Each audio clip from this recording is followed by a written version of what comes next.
This is the plaintiff, Christine Bello. She says she was walking her leashed dog, Brownie, when all of a sudden the defendant's Rottweiler attacked. He picked up her poor dog by the neck and started flinging him around. When she requested money for the vet bills, his reply was, he has other mouths to feed. Huh? She's suing for $2,405.05, the amount she's owed.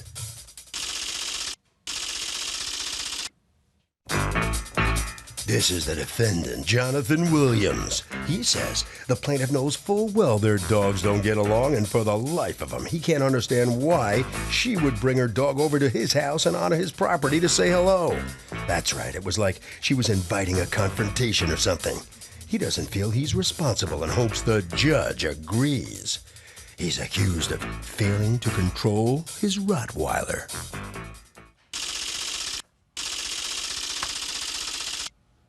Thank you, Douglas. Christine Bello? Yes. You are suing Jonathan Williams, your neighbor, for $2,405.05 in vet bills and medications because his dog or dogs attacked your dog. Tell me what happened.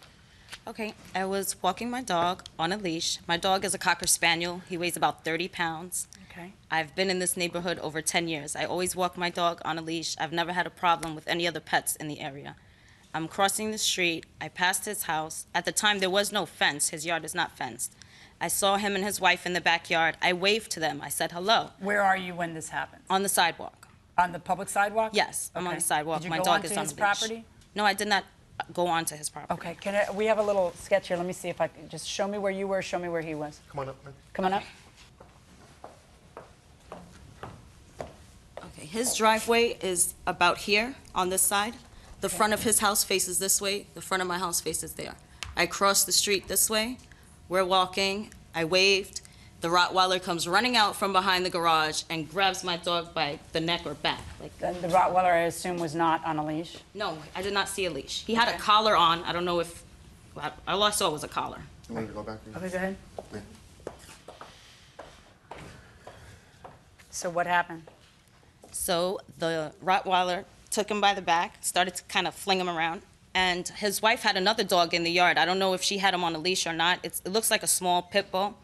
That dog then attacked my dog and grabbed him by the paw. Wait, So you don't know if she had him on a leash and let go, or you don't know if she had him on what do you mean? Because how does the dog get to your dog if it's on a leash? I didn't see the other dog if it was on a leash. I saw the other dog, but I wasn't sure if he was leashed or not. When the small dog came, was there a human attached to something called a leash? No, I didn't see her When you say you holding didn't a see leash. it, you mean there was no leash? No, I didn't see a leash. Okay, all right. So now both dogs are unleashed and attacking your dog. Correct. All right, go on.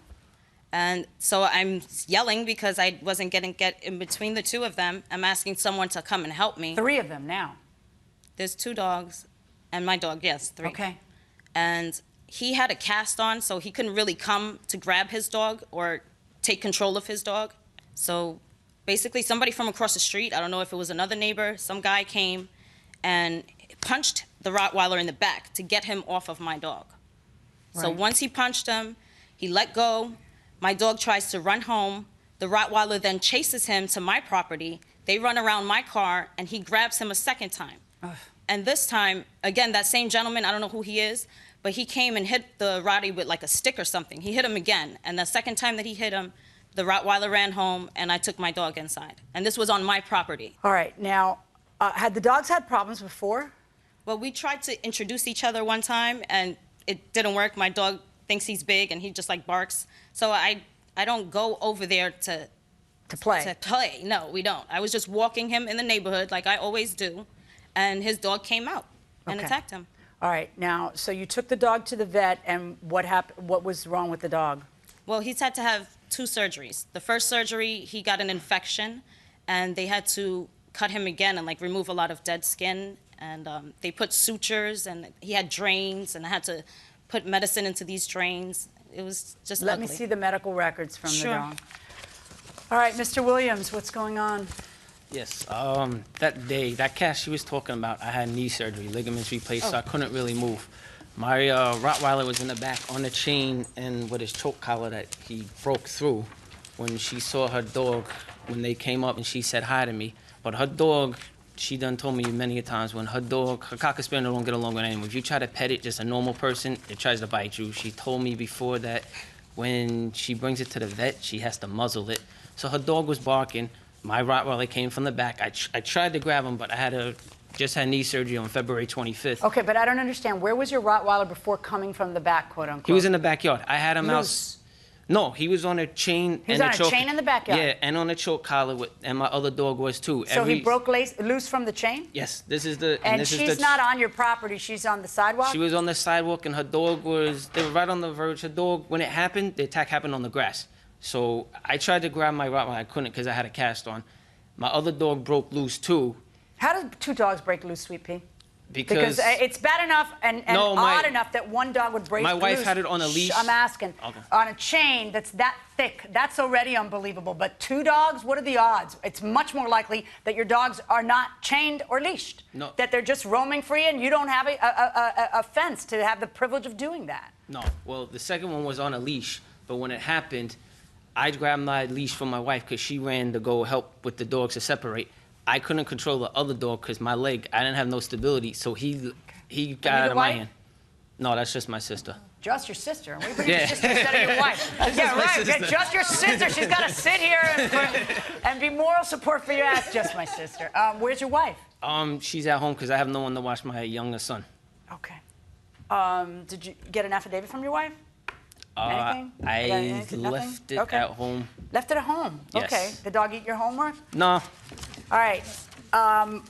So how do you figure that this is not something you got to pay for? What's your defense, I guess, is what I'm trying to get at. Well, the whole thing what happened was when he got out, he ran across the street to chase a dog back across the street. When I yelled his name, he came back over. I held him, I grabbed him, I held him down. She came and petted him and said, you know, hello, this and that. Wait. After the attack, she pet your dog? Yeah. She came After by. the attack, you pet his Rottweiler? So this dog broke from the chain. Is that a violation of the leash law? Yes, definitely. Because? Because you should know how strong your dog is. You get an appropriate leash. But doesn't the defendant get some grade for effort here? Well, he should know from past experience if his dog is going to be trained. Rottweilers are strong dogs. Yeah, so he should have a stronger leash. Got your point. Going inside the courtroom. I went over there to see how everybody was doing. Because the Rottweiler had been beaten with a stick? No, I went to see if he was injured or his wife was injured because they were all in the mix. Okay, and that's it. No, I'm just curious. Nothing broke. I mean, the animal is an animal. The problem is the human behavior. It's not the animal. So I'm not judging it. I'm just curious. No, I'm not. Did you come by and pet the Rottweiler? I did come by. Because you're a much bigger person than I am. Yes. I don't know if I could. I don't know. I'd be afraid of biting I wasn't scared of the dog, and I wasn't. I wasn't afraid that he was going to attack me. All right, but how does that mean that you don't have to pay the vet bills? I'm not understanding your defense. All right, what happened with the whole vet bill was she never showed me a bill. The only time she showed me anything was that day when it came home. When she came back from the vet, she showed me like an estimate. That was the only thing I ever saw. The first time it came, she told me it was a $50 minimum payment. I gave her $100. The next time it came, she told me it was $75. So I still gave her $100. I also gave her $50 that same, when it had to come home, she needed to give some money to So clearly you felt responsible. I did tell her I'll help her out. I never agreed. We never agreed. How is it her fault at all that she should pay any percentage of it? What was she doing? She's walking her dog on a public, sidewalk. Your dog's got loose. Other people, human beings, have a right to the street. You don't own the street. No, I never said I owned the street. And there's something you said that really bothered me. Really bothered me right now. As soon as I called my dog came. Because people who don't leash their dogs have this, like, Napoleonic complex that they're in total control of their dogs. Oh, as soon as I called him, well, I guess you should have called him a little sooner, like before he did $2,500 worth of damage to another dog. If you want your dogs to roam free, then put up a fence. Did you put up a fence since this? Mm-hmm. Ah, okay. Well, so you understand, right? It was in the process of getting done. Oh, well, in the process, her dog got damaged to the tune of $2,500, and her life got a little wrecked, frankly. Come on. Let me see those vet bills. Okay, do you acknowledge that he gave you $250? Yes, I do. But you didn't subtract that from the sum? No. Okay. You can take it off. Yeah, I will. Yeah. All right, that leaves the remaining vet bills are $2,155.05, and I'm issuing a judgment in favor of the plaintiff. Thank you. Well, the defendant's paying because he loses this case. Step on in here. What's your reaction to this? you know what? If I have to pay, I have to pay. What kind of neighbor are you? No, I'm a good neighbor. I feel bad that it happened to a dog, but, you know, my dog. Are you a good neighbor as long as the price is low? No, it has nothing to do with that. I mean, I'm in the fire department in my neighborhood, so I have nothing to do with try to hide from anyone. So. All right. Respect for that. All right. Yes, definitely. But what's it going to be like? Are you embarrassed to see her around No, now? I'm not embarrassed to see you around. Not at all. After this? No, not at all. All right. Okay. All right. All right. Right down this way. All right. So come on in here. What are you going to think when you see him at the curb or whatever? Well, I'm not going to be waving hello anytime soon. I'm not a fan right now. Are you worried about his dog still? Well, now he has a fence. Yeah. So I just won't be walking on that side of the street any longer. So he says he's a fireman and he's a respectful guy in the neighborhood. You think you two can get along? He should have been a man and stood up and did the right thing. He made a verbal agreement to pay me monthly, and he didn't uphold his agreement. So I'm glad with the outcome. Let's go to Harvey. Bottom line, even if you believe the defendant's story, good intentions are not enough.